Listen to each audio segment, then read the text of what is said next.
Hello, welcome back to the channel. It's finally time, or I say finally, it feels early, to be getting rid of the tomatoes in the polytunnel. I've been holding on to them for a week or two really, because there's some of the cherry brandy wine that have been ripening, and I really hoped that they would just ripen and finish, but unfortunately we're getting a lot of damp weather at the moment. It's hot in the day, cold at night, which is breeding a lot of condensation in the polytunnel overnight, and I don't know whether it's blight starting or whether it's some other kind of bacterial infection. I think we get, is it botrytis, something like that? But even those cherry brandy wine behind me are starting to go mouldy on the vine. So I think it's time to just cut my losses, quite literally, with a pair of secateurs and take down the remaining tomatoes. I've been doing all of my canning, everything that had been stored in the freezer all over summer. They've all been processed now, they're all in their jars, and I think it's time to just move on and look forward to tomatoes for next year instead. Now you can already see that there's some gaps in here anyway, so some tomatoes have gone, and these tomatoes don't look that far from ripening, but you can't really see on camera, but these are actually quite soft. They're not like an unripe tomato should be, which is telling me that these aren't going to ripen. These are as well going to end up going mouldy. Now I've been wrapping these strings around my tomatoes this year, and whilst that's been great for supporting them, I'm finding it a little bit of a pain to take them out. They're proper intertwined around it, which obviously is exactly what they should be, but it does make it a little bit trickier to undo.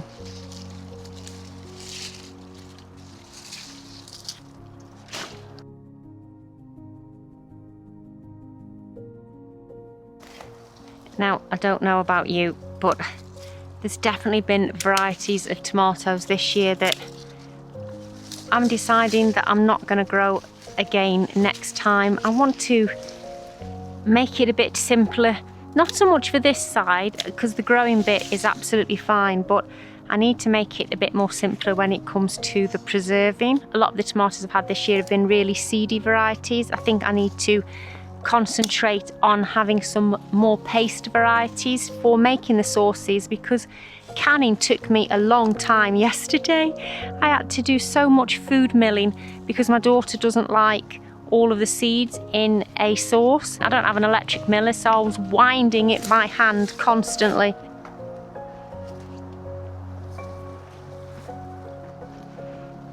I might have overfilled it.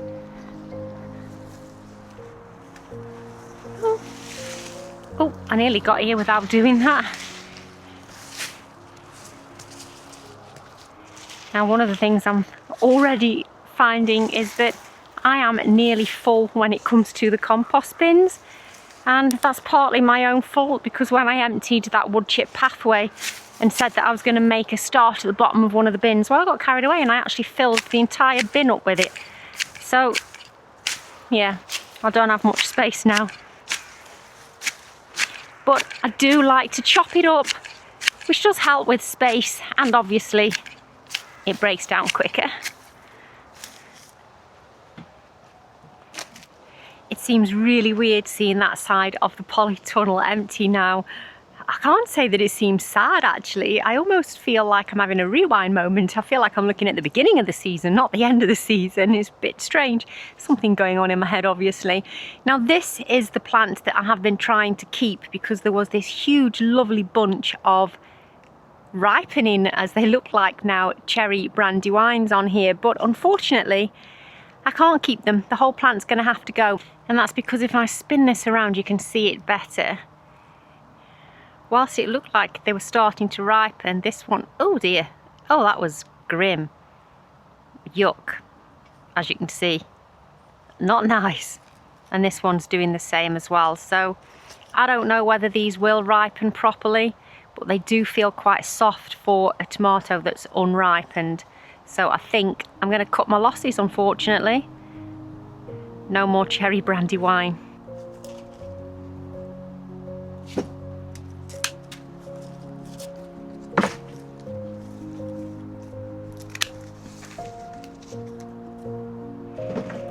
What I can say though is that they are still the favourite tomato for Duncan. So I'm actually debating doing 2 of those next year for him. And this plant here is the one that I've been really concerned about whether it is starting with blight. So I do feel quite relieved to be making the decision to take these down now.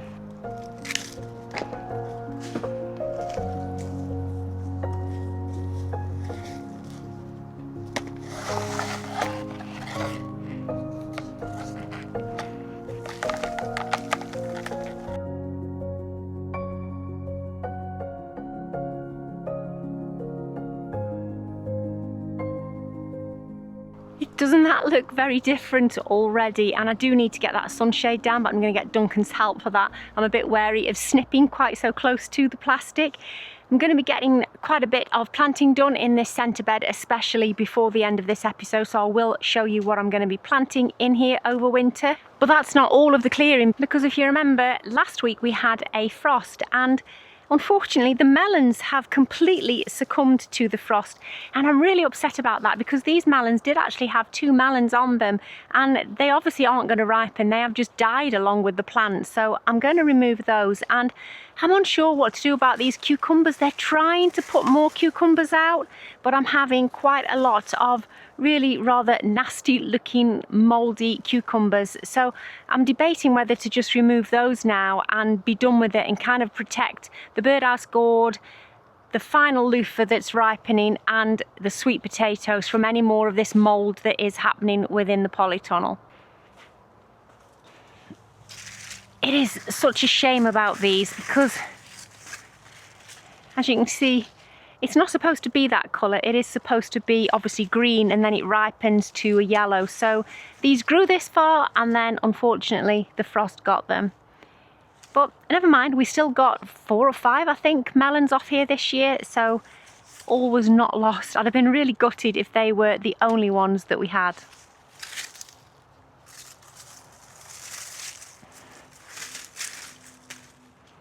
That smells really nice inside. Oh, I think I've made a mistake. So I'm thinking that these are going to go green and then yellow. I think I've really made a mistake because the label says it's a honeydew melon, so it's not an awry melon, which is what I was thinking it was. So I've no idea how this should have looked. Maybe it wasn't a failure after all. Maybe they've just died because these have gone overripe. Oh no! Oh, I'm gutted now. Because it smells nice. I think I was going to like that. Oh, damn it.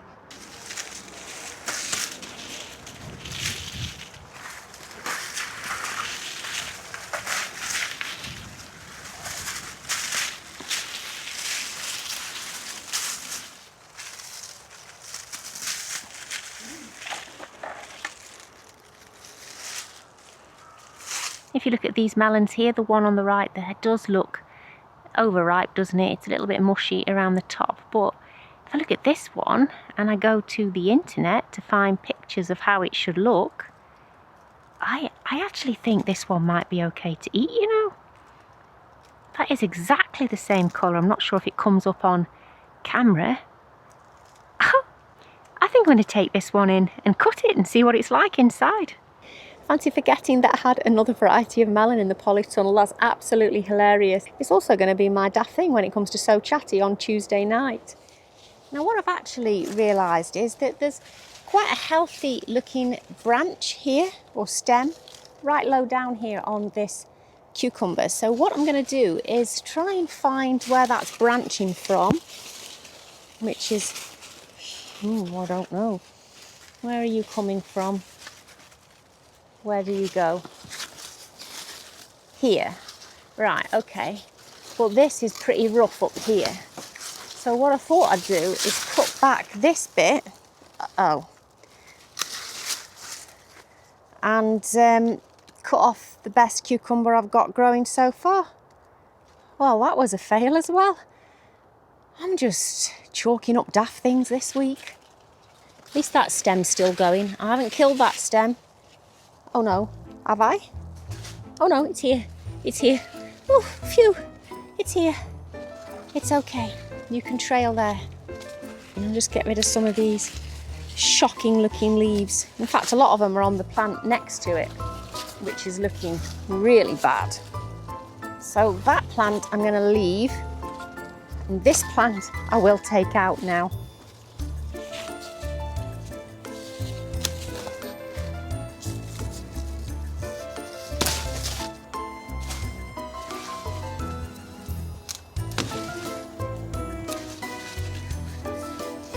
Oh no, I've just gone to the wrong plant now.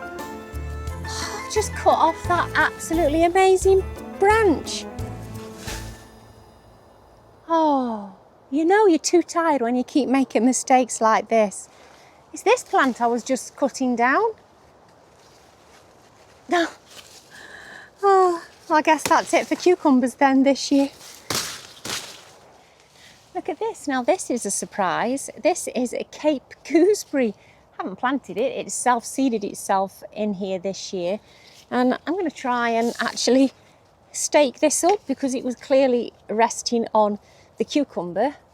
Probably going to break it now because that's how everything's going for me today. Right, I can't find the ball of string, but what I have got is a piece of this wire. So I'm just going to see if I can loosely, she says, tether that up a little bit. I mean, it's not looking brilliant. It's clearly been lying down all year.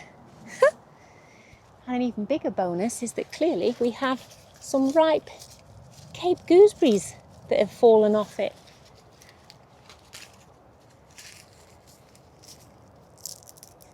Look at that. Delicious.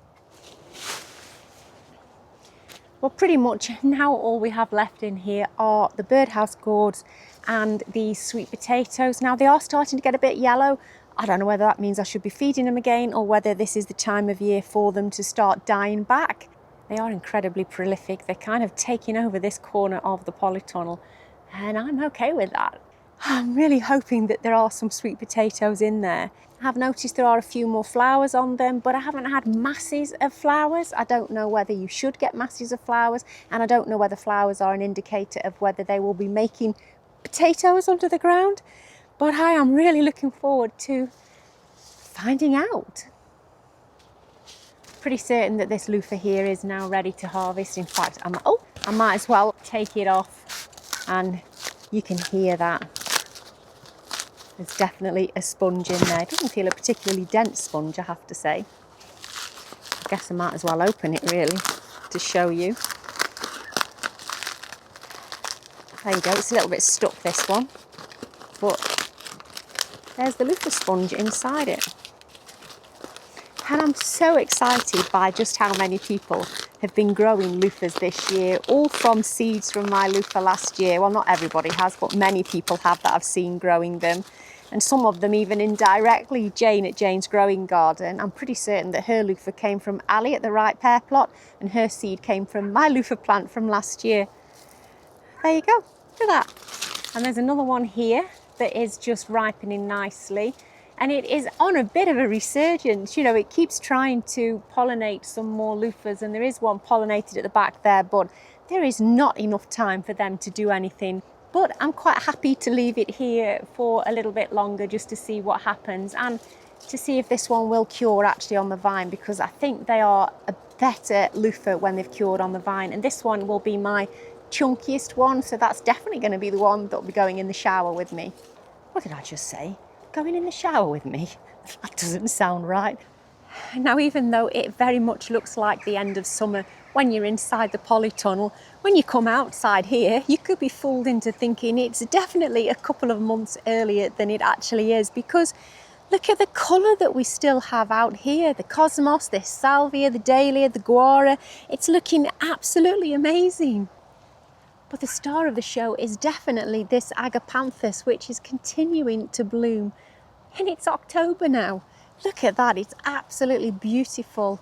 It's had quite a few heads on here already. You can see a few of the dead heads here, but I didn't think this would still be blooming now. And it's so striking next to this beautiful red salvia. And this was a cutting that Kerry propagated and gave to me last year. So I'm really pleased with how that's doing. But the actual big surprise in this flower bed is hiding behind both of these plants. Because look, there's a lupin that's decided to flower again. How amazing is that? And obviously the pollinator highway is still giving us quite a bit of colour. I mean, it's not looking its best at the moment. I've lost a dahlia or two, but it's still an absolute joy. And I'm really loving that we're getting colour right through to autumn like this. Those green manure beds are starting to look, well, you know, a little bit more green now. So I'm quite pleased with those. I think when I showed it you a couple of weeks ago, I hadn't had any germination in this bed. It's got all the old bits and bobs of peas in. And I'm really pleased to say that they've kept growing even though we've had that frost. So yeah, looking like it's going to do its job. And I haven't been doing many jobs outside on the vegetable garden this week. I just haven't had the time, unfortunately. But I have harvested some beetroot from this bed here, which is in the house at the moment as I speak in the instant pot on the pressure cooker function. I will be vacuum sealing some just to put in the freezer, and the rest I'm going to be pickling. This bed here next to the beetroot, it looks like it's got green manure in it, doesn't it? That's just weeds. Absolutely diabolical. Look at them all in the path as well now. That's definitely a job on next week's list. Everywhere is starting to look quite tatty now, but you know, I've gone past being upset about that. There's a lot of clearing to do, a lot of little jobs to keep me busy over autumn and winter, and I'm already looking forward to next year and what that season is going to bring for me. There's so much to be excited about, but it is getting dark now, so I'll catch you back here in the morning where we'll get on with those sowings in the polytunnel, and I believe we're due a storm, so it could be very wet and windy. But luckily we'll be dry in the polytunnel. Well, I hope we will. Otherwise, what other disasters can there be? Let's hope there's no holes in the polytunnel in the morning.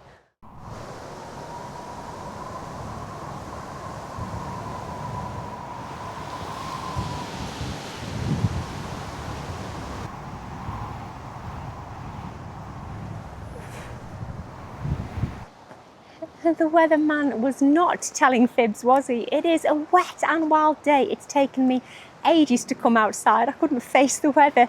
But then I remembered it's a sewing job today in the polytunnel, in the dry. And actually, it's quite nice to listen to the rain when you're stuck in here. Well, I don't feel like I'm stuck in here. I want to be in here. I don't want to be out there. I've been through my seed packets. I've got quite a few different bits and bobs that I can sow. Mainly want to fill this centre bed. The outside beds are going to be having broccoli and cauliflower in when I've potted them on and when they've got big enough to be planted outside, because they are not there yet. They are languishing in the greenhouse. What I'm going to start with is the usual radishes. I think they'll still grow in the polytunnel over winter. I'm pretty certain that I sowed them in here this late in the first season and I still had some pretty decent radishes out of them. So what harm can it do? You've got to give it a go, haven't you, and see just how far the polytunnel can take you. Now I'm going to do 3 or 4 rows of spring onions. This variety is called White Lisbon.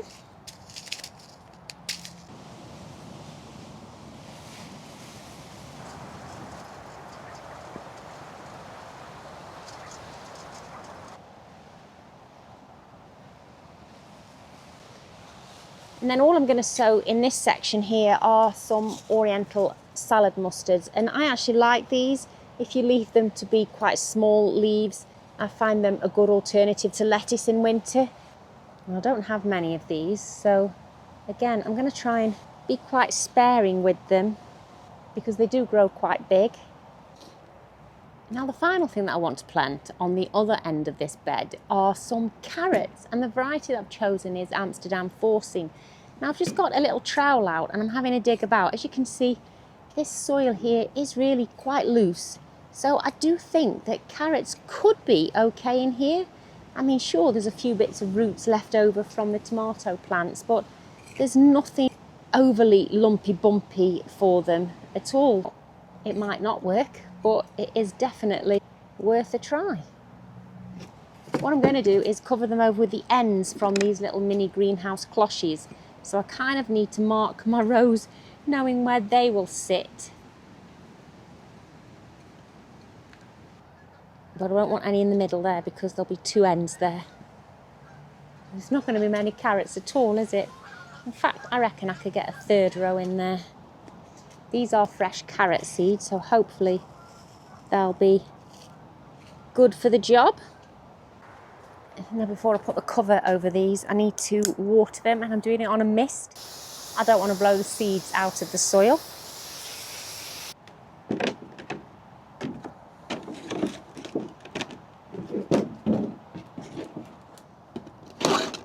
I know it's undercover, but I will just peg them so they don't blow away with the wind blowing through the front doors. I've watered the rest of the bed, so hopefully in the next few weeks, as germination happens, the winter growing season will really get going. I do have one more thing to sow, that is the Japanese century onions, which we mentioned on So Chatty on Tuesday. I'm not going to be sowing those directly into a bed. They'll be going into seed trays in the greenhouse, and they won't be getting planted out until next spring. Please do join us for So Chatty on Tuesday, where we'll be discussing preserving, from canning to dehydrating, freezer storage, and well, lots more. And we'll look forward to seeing you there. That's it for this week though. Look after yourselves, and I'll catch you in the next video. Bye.